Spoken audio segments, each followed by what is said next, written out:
And Hollywood actually punishes him here for this small bet. You have to be a lot more aggressive against small bets than you do against big bets.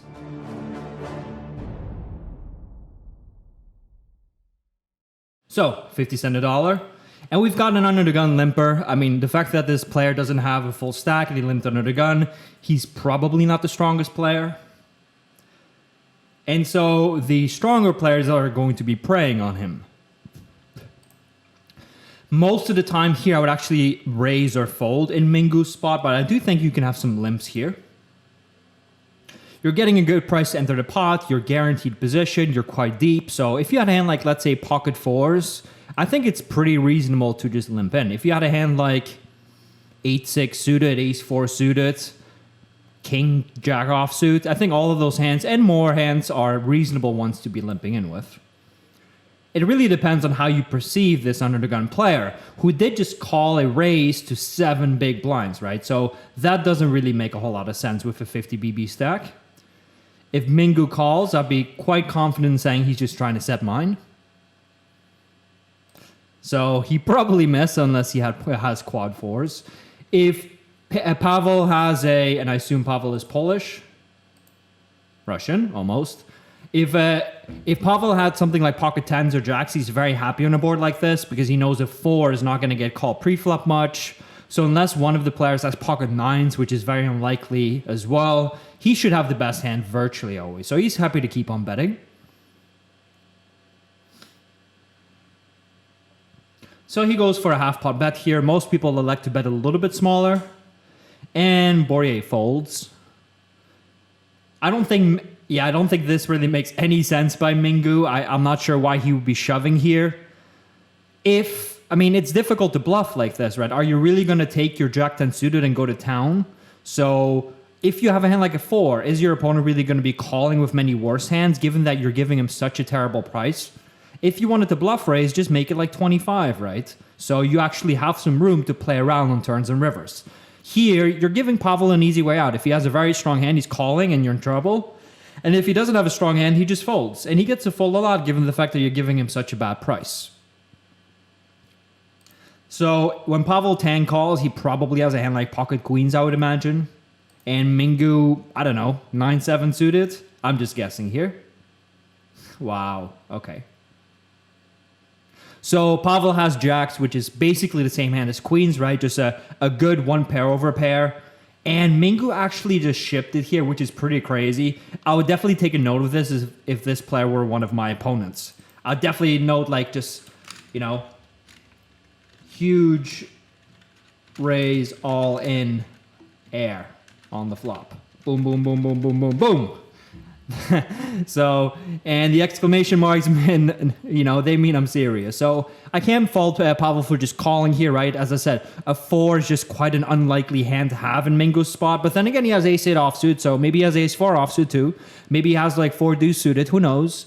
But it's unlikely. Pocket nines, I imagine Mingu would have raised against the under the gun limp. So you're not going to be behind enough with hand like jacks. And if villain ships something stupid like this one or a 9, you're golden basically. So yeah, how to beat low stakes poker so far: don't fold your overpair in a spot where your opponent goes crazy. Great lesson. All right, 50 cents a dollar once again. Notice how the small blind player is extremely short here. That definitely changes the game quite a bit. And so if this hand happened right after the other one, I would imagine this range for shoving is going to be pretty damn loose, right? Mingu could easily be on tilt. I mean, he was shoving ace-8 offsuit beforehand, so if he's even more tilted now, imagine what he can show up with. So if I had a hand like pocket 6s in Pavel's shoes, I would just be getting it in. And one of the nice things is actually the fact that the small blind is short, because let's say you got 6s and you just shovel in, right?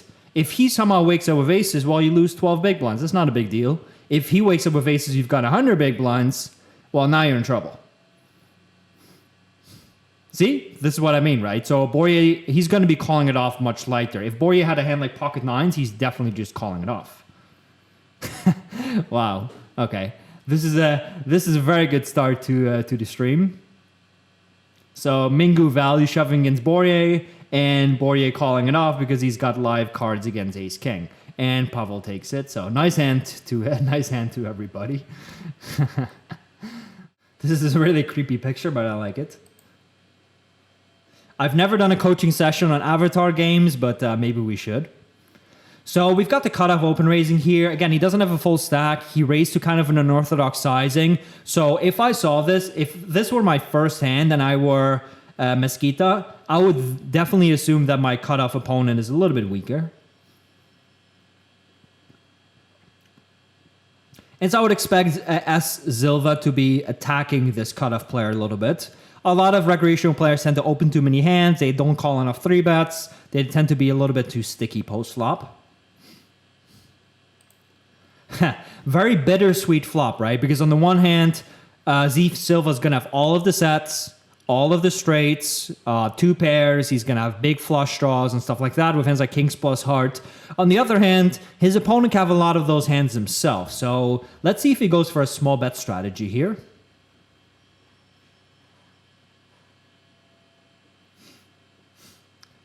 So he actually goes for a big bet here, and what he's trying to do is make it a 2-street game.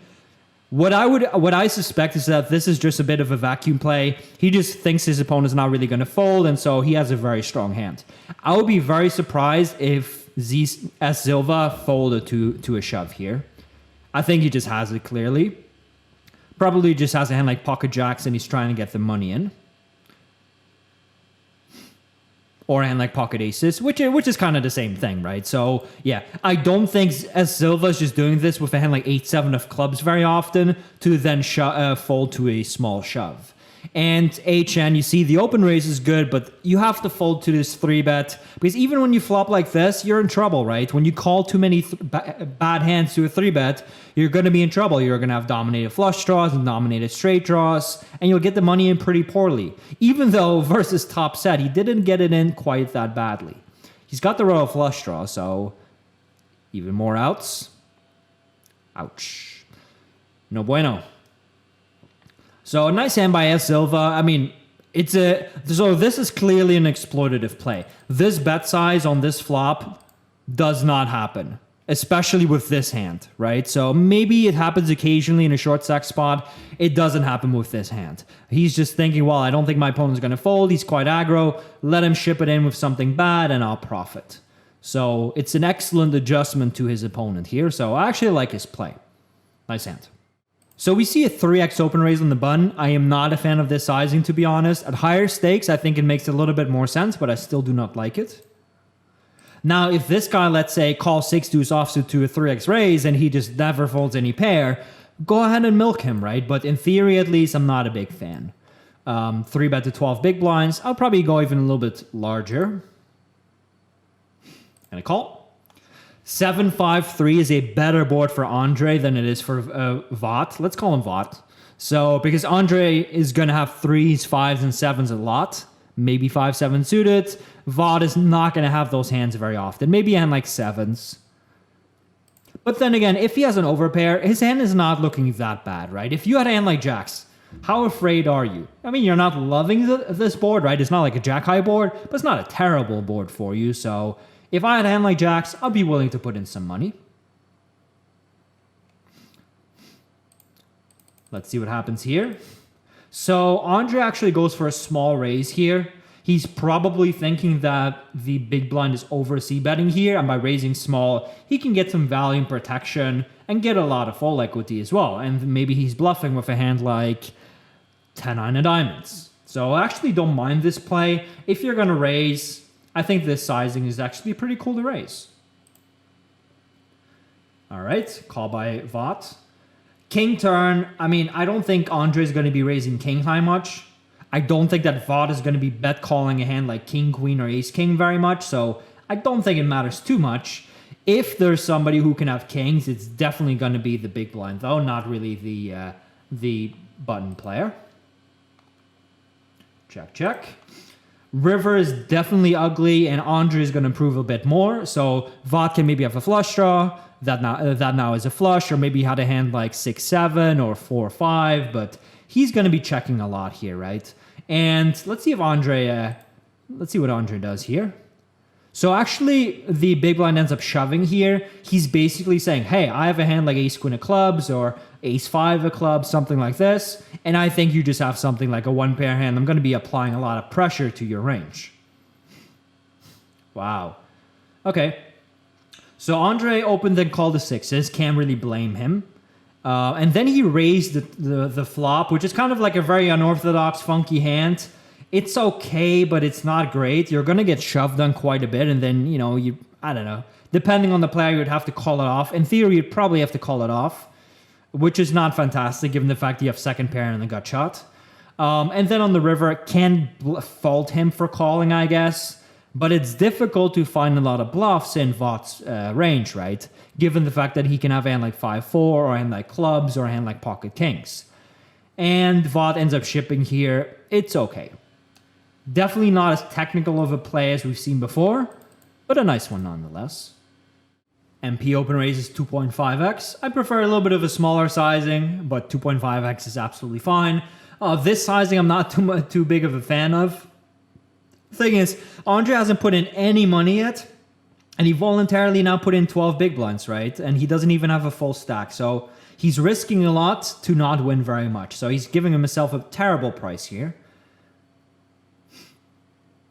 I would definitely be looking to 4-bet shove in this spot sometimes if I were Wade.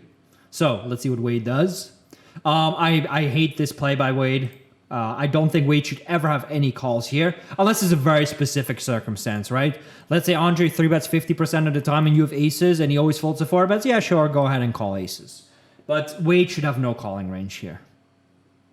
I would say that's a pretty substantial mistake, unless Andre plays in a very specific manner. 8-6 deuce is a pretty good board if you're Andre, right? I mean, if you're repping the overpair, 8-6 deuce is looking good. Wade understandably goes for a lot of shoves here. There's already a lot of money in the pot. I mean, if you look here, there's already 42 in the pot, right? So you're getting a really nice price on the ship. So especially if you believe Andre is overly aggressive and he still folds a lot of random hands like King Jack, then shoving is quite attractive.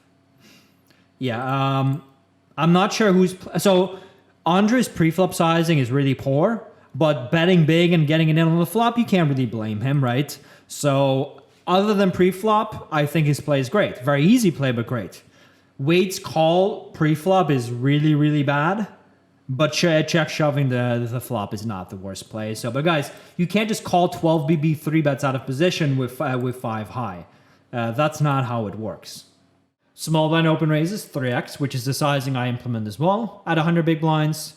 Queen 8 deuce is kind of a dry, disconnected board, so Hollywood is pretty happy here. I don't know if he c-bets range, but he's going to be c-betting a decent amount here.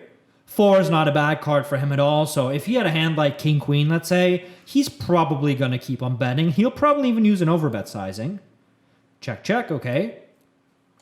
Most people would size up a little bit in Kravian's shoes. I mean, he's mostly betting here with a queen or an 8, right? Board is quite draw heavy, so sizing up makes sense. And Hollywood actually punishes him here for this small bet. You have to be a lot more aggressive against small bets than you do against big bets.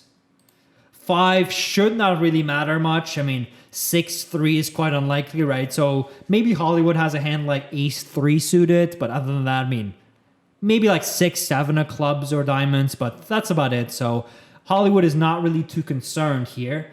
If he had a hand like, let's say, King Queen, he might just go really thinly and ship it in.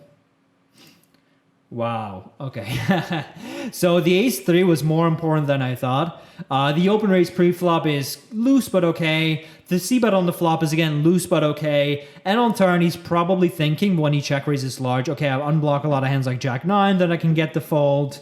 And I block hands like, ace-8. And my opponent, once he bets small, he's probably just quite weak. And somehow he got there on the river and shipped. Kravian's call with Queen 7 is not the worst, right? It's not the worst play ever, but both of these plays are quite spastic, so definitely not as good as the plays Pavel has been making, but quite entertaining, so I appreciate that one.